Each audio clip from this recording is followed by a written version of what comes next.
chiropractors that are focusing on accidents, like car accidents, those kind of things, I've seen a whole variety of different offers that chiropractors have made for those incidents, and that can be really, really lucrative, but you really need to establish yourself as the authority in that.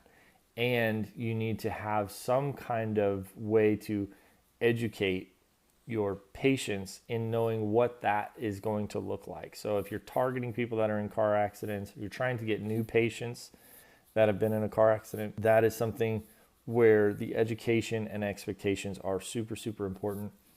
I know for my wife and I, we were in a very small accident, a little over a year ago, and we were fine in it. There was no whiplash. It wasn't bad. But for us, we didn't realize that even though there was some that came out of that, my wife had some back and neck and some things. For me, it wasn't that major. I didn't have as much that needed to be done.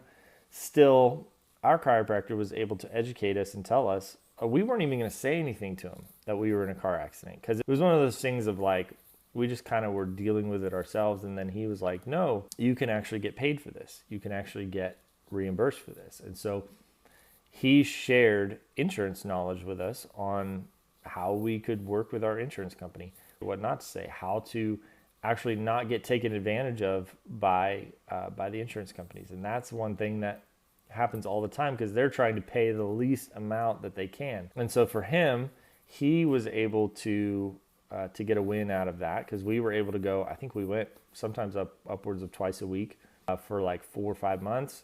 And then at the end of it, I was able to negotiate with the insurance company a much higher amount for, I don't remember what it was called, it's just losses. And it was a win-win for everyone. So if you're somebody who focuses on car accidents or injuries that way, maybe it's injuries at work or whatever it would be, patient education is really key. For all chiropractors that want to establish those long-term relationships with your patients,